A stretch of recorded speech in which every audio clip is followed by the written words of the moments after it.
موت کیا ہے؟ غفلت قلب۔ حیات کیا ہے؟ کہ دل ذاکر ہو جائے۔ ولا تطع من اغفلنا قلبه عن ذکرنا، جن لوگوں کے دل ہم نے اپنے ذکر سے غافل کر دیے ہیں ان کے پیچھے نہ پھرا کر، ان کی پیروی نہ کر۔ یہ حکم ہے، ہر حکم کا ایک مفہوم مخالف ہوتا ہے۔ یہ عبارت النص ہے اور اس سے پھر ایک اشارت النص ہوتی ہے۔ جب فرمایا جن کے دل غافل ہو گئے ہیں ان کے پیچھے نہ جا، تو مطلب ہے ان کے پیچھے جا جن کے دل ذاکر ہیں۔ غافلوں کے پیچھے نہ پھر، ذاکروں کے پیچھے پھر۔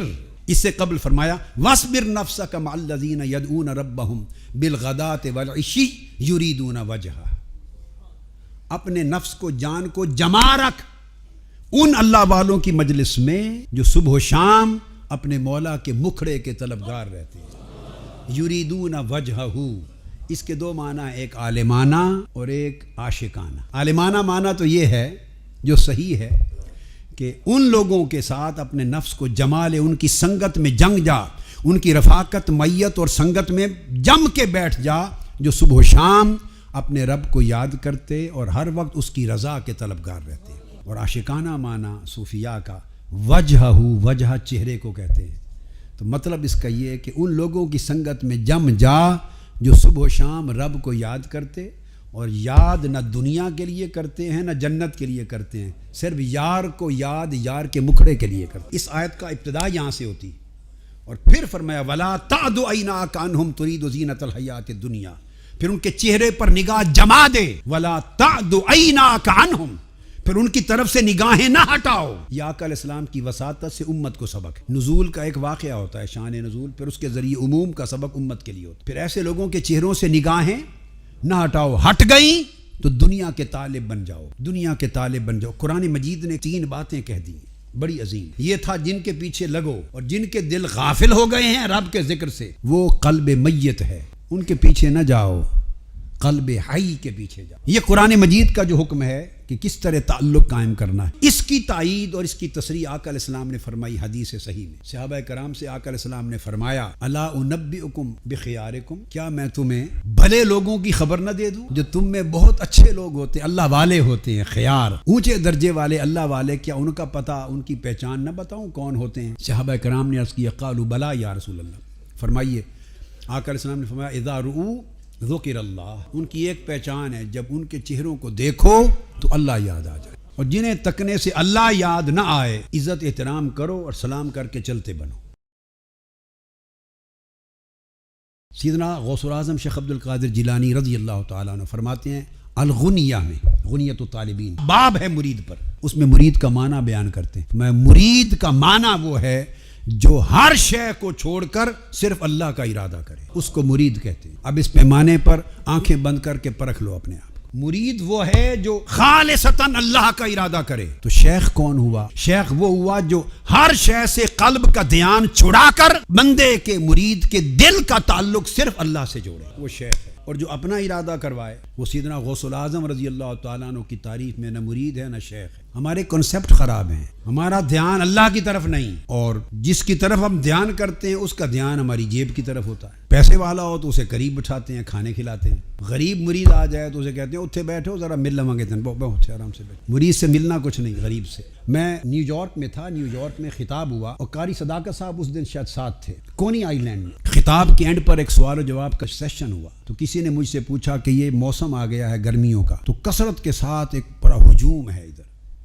اور لوگ اپنے ساتھ مارکیٹنگ مینیجرز بھی لاتے ہیں اور وہ ان کی کرامتیں سناتے ہیں۔ ہر دوسرا بندہ وہ غوث بناتا ہے، وہ اس کو کتب بناتا ہے، وہ سلطان الفقر بناتا ہے، وہ کرامتیں سناتا ہے۔ ایک مارکیٹنگ ہے، پورا کمپٹیشن ہے۔ سمجھ نہیں آتی کہ مرد کامل کون ہوتا ہے، کیا پیر کامل کون ہے، اس کی پہچان نہیں۔ آپ کو اس کی پہچان بتائیں۔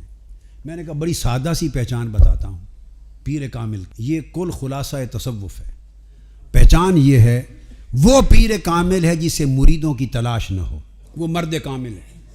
علامہ اقبال نے کہا کافر کی یہ پہچان کہ آفاق میں گم ہے، اور مومن کی یہ پہچان کہ گم اس میں ہے آفاق۔ یہ انفس آفاق میں، حرص دنیا میں، مال و زر دنیا میں، عہدہ و منصب میں، پیسے میں، ٹکے میں، اس دنیا کے ٹکوں کے پیچھے مارے مارے پھرنا، دم ہلاتے پھرنا اور لوگوں کی جیبوں پہ نظر رکھنا، یہ تو علامہ اقبال کہتے ہیں کافر کی یہ پہچان کہ آفاق میں گم ہے۔ اور مومن کی یہ پہچان، مومن اس کا اور دنیا کا رشتہ بندے اور سائے کا سا ہو جاتا ہے، وہ دنیا کی طرف منہ پھیر کے چلتا ہے، سایہ اس کے پیچھے جاتا ہے۔ میں نے ان کو بتایا علامت یہ ہے کہ جو مریدوں کی تلاش میں مارا مارا نہ پھرے وہ مرد کامل ہے۔ سیدہ مریم رضی اللہ تعالیٰ عنہ وہ نبی نہیں ہیں، ولیہ ہیں، چھوٹی تھی، حضرت زکریا علیہ السلام کی زیر کفالت بے موسم پھل بند کمرے میں تالے کے ساتھ ان کے اندر آتے تھے۔ یہ قرآن نے بیان، ثبوت دے رہا ہوں اولیاء کا اور ان کی کرامات کا۔ ارشاد فرمایا سورہ آل عمران، کلما دخل علی زکریا المحراب وجد عندها رزقا قال یا مریم انا لک ھذا قالت هو من عند اللہ۔ جب حضرت زکریا علیہ السلام باہر جاتے، دروازے کو تالا لگا کے جاتے، بند کمرے میں واپس آتے، کمرہ بند ہوتا، بے موسم پھلوں کا انبار سیدہ مریم کے پاس پڑا ہو۔ وہ پوچھتے مریم کہاں سے آ گئے؟ عرض کرتی ہوا من عند اللہ، اللہ کی طرف سے۔ ثبوت ہے کرامات اولیاء کا قرآن مجید میں۔ اسی طرح جب عیسیٰ علیہ السلام کے ولادت کا وقت آیا، حضرت سیدہ مریم کی کرامت سورہ مریم میں قرآن مجید نے کہا، اللہ پاک نے وَهُزِّي إِلَيْكَ بِجِذْعِ النَّخْلَةِ تُسَاقِطْ عَلَيْكِ رُطَبًا جَنِيًّا، خشک کھجور کی شاخ کو پکڑ کے اپنی طرف کھینچ، تر و تازہ ہو جائے گی، پھل لگ جائیں گے، نیچے چشمہ بہ پڑا۔ ایسا ہوا، یہ کرامت سیدہ مریم کی ظاہر ہوئی۔ پھر قرآن مجید سورہ النمل میں سیدنا سلیمان علیہ السلام کی بات کرتا، جب پوچھا درباریوں سے ہے کوئی ملکہ بلقیس کا تخت لانے والا، جن نے دعوت دی اور اس نے کہا کہ میں اس پر قوی ہوں، میں لا سکتا ہوں، میری طاقت ہے۔ فرمایا تمہاری خدمت نہیں چاہیے، جو کہے کہ میں اس پر قادر ہوں کہ لا سکتا ہوں، جو میں کہے فرمایا وہ قبول نہیں ہے۔ اس راستے پر میں کو ذبح کیا جاتا ہے۔ پھر قال الذی عنده علم من الکتاب، ایک ولی اٹھا آصف بن برخیہ، انہوں نے کہا انا آتیک بہ قبل ان یرتد الیک طرفک، آپ کی آنکھ جھپکنے سے پہلے لاتا ہوں۔ اور جب آ گیا فرمانے لگے ھذا من فضل ربی، اس میں میرا کچھ نہیں، اللہ کا فضل ہے۔ حضور سیدنا غوث العظم غوث الثقلین شیخ عبد القادر جیلانی رضی اللہ تعالیٰ عنہ، پہلی بات جو قابل توجہ اور بڑی عظیم بات وہ یہ کہ علم شریعت کے باب میں ان اقوال کو لوں گا، بہت سے اقوال صوفیاء اولیاء کی کتابوں میں ہیں، وہ لوگ بیان کرتے رہتے، مگر میں سیدنا غوث العظم رضی اللہ تعالیٰ عنہ کا حال بیان کروں گا صرف محدثین کی زبان سے۔ ائمہ حدیث نے کیا کہا تاکہ کوئی رد نہ کر سکے، ائمہ علم نے کیا کہا، ائمہ فقہ نے کیا کہا۔ کیا صرف عقیدت مندوں نے آپ کا یہ مقام بنا رکھا ہے، یا جلیل القدر ائمہ علم، ائمہ تفسیر، ائمہ حدیث انہوں نے؟ سب سے پہلی بات تو یہ کہ حضور سیدنا غوث العظم رضی اللہ تعالیٰ عنہ نہ صرف یہ کہ ولایت میں غوث العظم تھے، آپ علم میں بھی امام اعظم تھے، امام اکبر تھے، اگر ٹائٹل دوسرا یوز کرنا چاہوں تو امام اکبر تھے۔ جلیل القدر مفسر تھے، امام تفسیر تھے، امام حدیث تھے، امام فقہ تھے۔ یہ نہیں کہ صرف کرامتیں ہیں ان کی، اپنے دور کے بڑے اکابر ائمہ، جلیل القدر ائمہ ان کے تلامذہ تھے، جنہوں نے ان سے علم الحدیث، علم التفسیر، علم العقیدہ، علم الفقہ پڑھا۔ اور حضور سیدنا غوث العظم رضی اللہ تعالیٰ عنہ ہر روز اپنے درس میں 13 علوم کا درس دیتے تھے، اتنے بڑے عالم شریعت و طریقت پڑھاتے تھے طلباء کو۔ اور آپ کا جو دارالعلوم تھا، مدرسہ حضور غوث العظم رضی اللہ تعالیٰ عنہ کا بغداد میں، حضرت شیخ حماد دباس کا قائم کردہ تھا، جو انہوں نے آپ کو منتقل کیا۔ آپ کے مدرسہ سے علم تفسیر، حدیث، فقہ، عقیدہ، تصوف، علوم معرفت اور نحو و صرف، تمام علوم اور فتویٰ، ہر سال 3000 طلباء جید عالم اور محدث بن کے فارغ التحصیل ہوتے تھے۔